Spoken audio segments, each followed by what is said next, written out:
La journée nationale des aidants aura lieu à la médiathèque La Grande Passerelle après-demain. On en parle maintenant dans l'11-12 avec Danielle Lefilleul, présidente de France Alzheimer et maladies apparentées Ille-et-Vilaine. Bienvenue à vous, Danielle Lefilleul, Bonjour Jean-Christophe. derrière ce micro.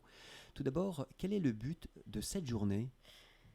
Eh bien, c'est de mettre en avant tous les aidants qui sont mis de côté finalement, qui sont dans l'ombre et qui existent, qui sont là 24 heures sur 24 et qu'on oublie un petit peu. On parle des malades, tout est fait pour les malades et puis les aidants font ce qu'ils peuvent. Alors les aidants, c'est le conjoint, c'est la famille, c'est... Alors, les aidants sont, pour nous, les aidants sont toutes les personnes qui s'occupent d'un malade, sauf le personnel soignant. Eux, ils sont professionnels. Les aidants, c'est les non-professionnels, les parents, les amis, les enfants, les voisins, voilà. Tout ce qui est aidant, ce sont toutes ces personnes-là. Beaucoup les conjoints.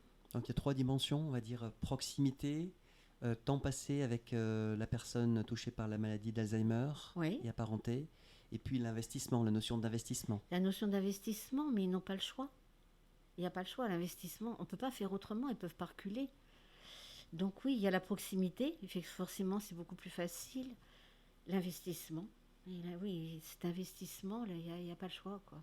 Et donc là, effectivement, après-demain, comme je l'indiquais, Oui, à la Grande Passerelle, c'est un rendez-vous qui s'adresse donc aux personnes concernées directement, mais aussi, alors on va voir en fonction de la jauge et de oui, l'espace, oui. des personnes qui sont intéressées, qui voient que les choses sont en train de bouger aussi dans la famille ou dans l'entourage, Je le pense, par rapport oui. à un diagnostic. Alors j'ai envie de dire aidant tout confondu. Toutes les formes d'aidants, parce que nous on a la maladie d'Alzheimer, mais il y a plein d'aidants, les aidants de l'handicap psychique, de l'handicap physique, et c'est très très lourd, et c'est des handicaps différents, des aidants complètement différents, mais on est tous aidants. Il y a pas, voilà, on rentre tous dans le même lot. Alors nous on a une petite heure de 9 heures à 10 heures où ce sera pour nous la maladie d'Alzheimer et après ça va être les handicaps de toutes sortes. Et l'après-midi, il y a, oui, être aidant, c'est aimer. Mais je crois que oui, c'est vrai. Alors on va y revenir puisque effectivement vous l'avez dit de 9 heures à 10 heures, donc c'est une rencontre avec votre association Danielle Oui, Lefilleul, France Alzheimer Ille-et-Vilaine, oui, en coordination avec le CLIC de Saint-Malo. tout à fait. Ça se passera donc la salle du rez-de-chaussée, le quatrième lieu, donc c'est C'est une salle ça. qui est bien identifiée Oui, maintenant tout à la à fait. Oui, médiathèque. oui, là, il n'y a pas de C'est problème. face à la gare, voilà, on Voilà, entre c'est et ça, c'est facile sur la d'accès, gauche, très avec facile. masque et passe sanitaire Masse pas sanitaire, ouais. obligatoire, on le dit Ouais. dès à présent. Et puis l'association Andy Solidarité, donc toujours en coordination avec le CLIC Oui, de Saint-Malo, alors nous propose de participer à la conférence atelier Danielle Lefilleul, les aidants, un enjeu social majeur. complètement. Complètement, parce qu'on n'a plus de place dans les établissements. Il y a une grosse pénurie de place. Donc, comment faire? Donc, on est obligé de garder son malade, entre guillemets, à la maison. Donc, les aidants n'ont pas le choix, encore une fois. Comment est-ce qu'on l'explique justement, Danielle Lefilleul, le fait qu'il manque des places pour les personnes dans les établissements actuellement? Est-ce que Je c'est ne un me manque de l'explique pas. volonté politique? Comment est-ce que vous ressentez ça avec l'association? Peut-être. Je pense qu'on n'a pas pris en compte assez. Il y a des pays, les pays nordiques entre autres, où on prend beaucoup plus en compte le malade et la vieillesse. Nous, les politiques, n'ont pas été assez faites. Alors, je ne veux pas critiquer, hein. Je n'aurais sûrement pas fait mieux et je ne sais pas ce qu'il faut faire. C'est pas le problème. Enfin, c'est C'est un juste, constat en tous c'est les cas. juste un constat qu'on n'a pas de place et qu'il n'y a pas le personnel à domicile. C'est compliqué aussi. Mais pourquoi? Parce qu'il n'y a pas de moyens. Donc, les établissements qui emploient du personnel à domicile n'ont plus de moyens. Donc, il faut les rémunérer, ces gens-là, quand même. Il faudrait leur faire des formations. Et il n'y a pas les moyens derrière. On fait quoi? On fait quoi? Et donc, effectivement, comme vous le dites, les aidants, ils sont au cœur de cette journée après-demain, Danielle Lefilleul. Et ça passe déjà par une écoute, hein. Les écouter, les connaître et répondre à leurs attentes et à leurs besoins. Ils vont avoir l'occasion, là, lors de cette journée, Danielle Lefilleul, de s'exprimer, de dire ce qu'ils ressentent, ce qu'ils vivent au quotidien. Je l'espère. J'espère que ça va vraiment libérer beaucoup de paroles. C'est pas gagné parce que c'est compliqué, parce que quand on y est aidant, ça va de soi.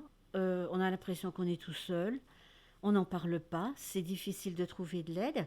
Et puis en parler avec d'autres, est-ce qu'ils vont comprendre? Il y a cette peur de jugement, il y a cette peur de... oui, et puis on se sent coupable aussi de ne pas bien y arriver, donc on ne va pas en parler. C'est à double peine, ça, alors, c'est ça? C'est double peine. Oui. On se culpabilise de ne pas faire ce qu'il faudrait.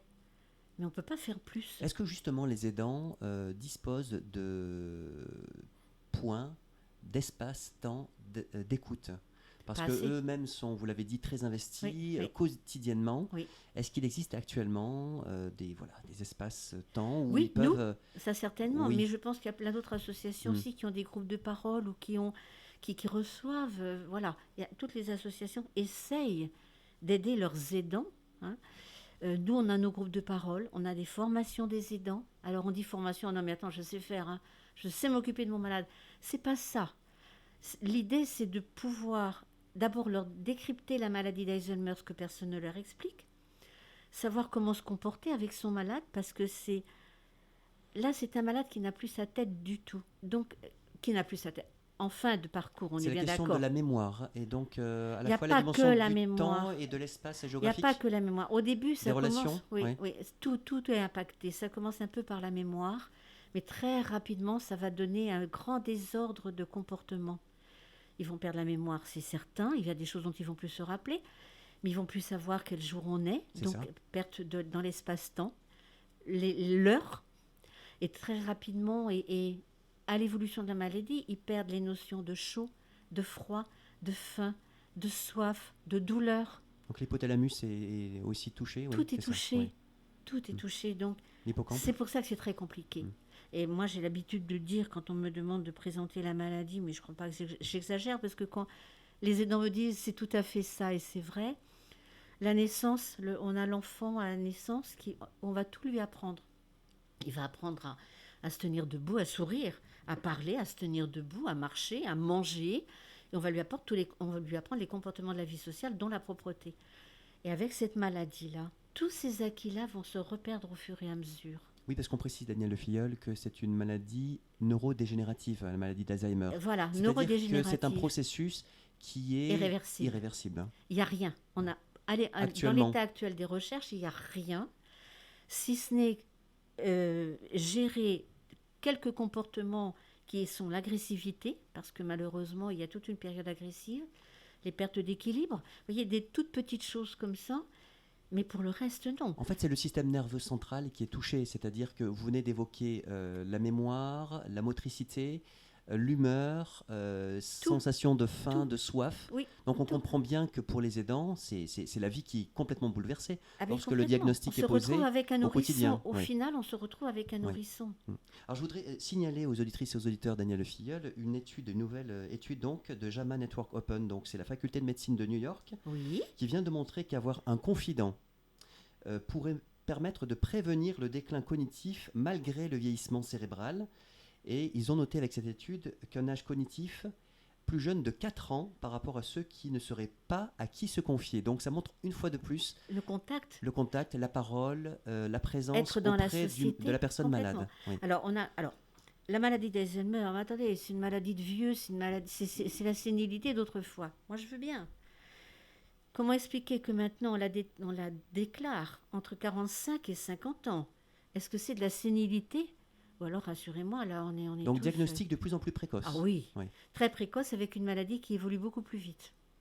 Ça aussi, c'est très étonnant. Qui veut dire maladie précoce? veut dire des gens qui étaient encore en activité. Oui. Donc, le conjoint, s'il y a conjoint, est encore en activité. Donc, double problématique. Et sur le plan financier aussi? Oui, et surtout avec des ados, des jeunes enfants, qui vont devenir aidants à leur tour. Il ne faut pas rêver, hein. Donc, ils deviennent aidants, plus l'inquiétude de savoir si moi, ça va m'arriver. Alors, normalement, la maladie n'est pas héréditaire, on est bien d'accord. Sauf que, il a été remarqué qu'elle peut suivre une lignée familiale, homme ou femme. Alors, ça peut suivre toute la lignée des hommes, un arrière-grand-père, un oncle, un grand-oncle, etc. Côté femme, mais pourquoi on ne sait pas. Alors là, il y a un jeune chercheur, j'ai vu sur le journal aujourd'hui, qui vient d'être récompensé. On s'appelloit que les fichues plaques là, qui se déposent dans ce cerveau, la protéine tau, les plaques amyloïdes, les plaques amyloïdes viennent dans le sang, bien évidemment, et lui, il vient de chercher là-dessus, et il espère avoir des avancées, et il vient d'être récompensé. On y croit tous, quoi. On se dit, bon, Effectivement, vous avez raison de souligner que la recherche avance Beaucoup. et qu'il y a des pistes. Il y a des pistes, il y a Ça plein donne de de l'espoir pistes. aussi, j'imagine, pour Oui, vous qui êtes dans ce les sera associations, pour les aidants. Oui, alors pas ma Bon, génération, oui. mais vos générations, les générations futures. J'espère qu'on pourra ralentir au moins ce processus. Et si on arrive à trouver pourquoi le sang véhicule dans le cerveau, c'est cette espèce de ces plaques-là, et ben, on y arrivera peut-être, quoi. Oui. Alors, on rappelle, Daniel Le Filleul, qu'en Oui. France, les aidants Oui, sont 11 millions, 20% d'entre eux sont potentiellement en risque d'épuisement. Et dans le pays de Saint-Malo, on va resserrer le focus, Oui. elle et il seraient sans doute près de 12 000, dont environ 2400 seraient peut-être en grande souffrance. Et Ah bah, lors de bien cette sûr. journée après-demain, la Grande Passerelle, c'est l'occasion de reparler aussi de cette ben, réalité. j'espère. C'est l'occasion de parler de la réalité là. Mais est-ce que les gens vont oser venir en parler? Ils vont passer furtivement. Moi, je vois bien, on vient de faire la journée mondiale. Là, c'est dommage, on n'a pas Oui, été le assez 21 relayé. septembre. Oui. On l'a faite à Truffaut. Parce que les magasins Truffaut étaient engagés dans cette journée mondiale. Enfin, ils sont très, très Est-ce que vous partenaires. avez eu des contacts avec les gens là-bas? Quelques contacts, Oui. mais surtout, beaucoup plus de passages quand on n'était pas derrière le stand, enfin derrière nous. Les gens prenaient très librement la documentation. Vous voyez, il y a cette espèce de retrait, de dire non, je n'ose pas en parler, quoi. On va me regarder avec comment. Et puis dire que mon malade, il est là, que je ne peux rien en faire. Et puis après, il y a la culpabilité de dire il va falloir que je ne vais plus pouvoir le garder, je vais le mettre quelque part, le confier à des personnes étrangères. Est-ce qu'ils vont savoir s'en sortir? Moi, je le connais, moi, je sais faire. Mais ils ne vont pas savoir, hein, donc il faut mieux que je le garde. Et c'est un cercle vicieux. Donc il y a cette appréhension, si je comprends bien, Daniel Ah oui. Filleul, Oui. lorsqu'on va sur Oui. un stand ou des Oui. personnes Oui. de, Oui. de l'association Oui. France Alzheimer, il est vilaine, mais Oui. j'imagine qu'avec vos Partout. homologues des autres départements, Partout, c'est c'est général. le même phénomène. Ouais. Et donc il y a tout ce travail d'apprivoisement à faire, de mise en confiance, De dédramatiser. de se dire, Alors, on est passé par là nous aussi. Bien sûr, Oui. et c'est plus facile d'en parler avec quelqu'un qui connaît. Dédramatiser, non pas que ce ne soit pas dramatique, mais dédramatiser le fait d'en parler. On peut en parler librement, ça n'a rien de honteux. Et tout le monde est potentiellement accessible à cette maladie-là, j'ai envie de dire, Oui. quel que soit le niveau intellectuel. Ça n'a rien à voir. Moi, j'ai en mémoire des médecins, il y a des gens, mais très...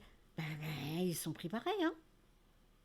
Ils sont pris pareil. Eh oui. Donc, elle ne fait pas de différence, cette maladie-là. Ça, je peux vous le garantir, hein.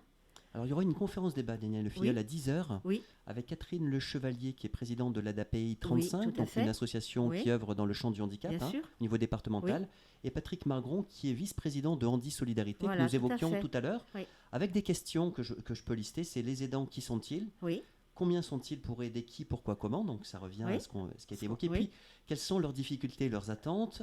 Quels sont leurs droits? Parce que ça aussi, sur le terrain juridique, sur le terrain alors, des... ils ont des droits. informations, oui. Tout à fait. Il y a des congés. Il y a le congé pour le proche aidant qui permet à tout salarié d'interrompre sur une durée de 3 mois son activité professionnelle. Sauf que la maladie d'Alzheimer, je parle pour la mienne, je veux pas me permettre de dire des choses pour les autres maladies. Elle ne dure pas 3 mois. Eh oui.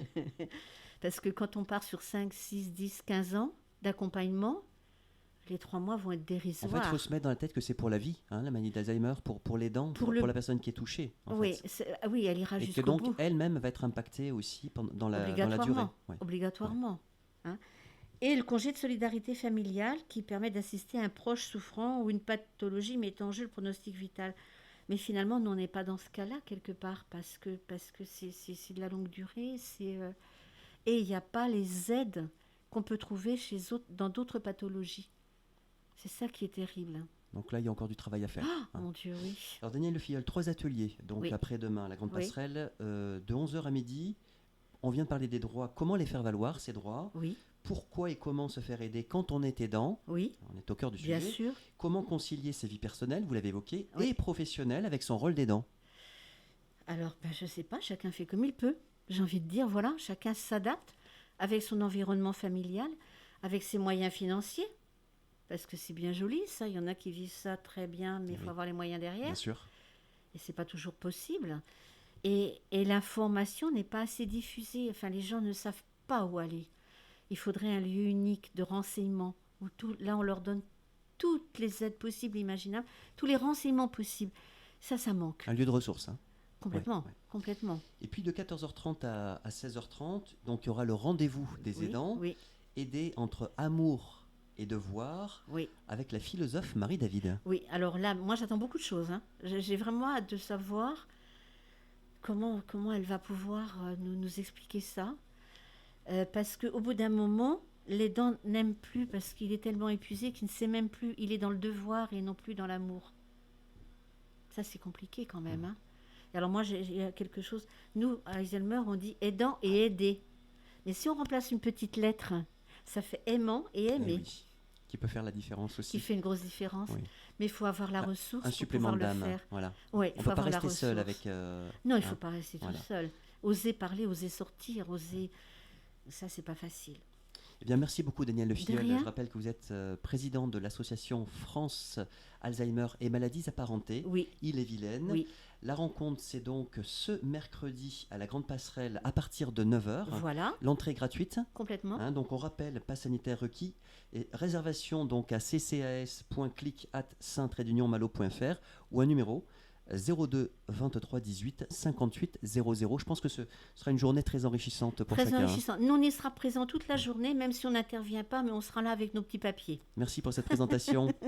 À bientôt, Merci à Daniel vous, Le Filleul. Jean-Christophe. Au Merci revoir. beaucoup. Au revoir.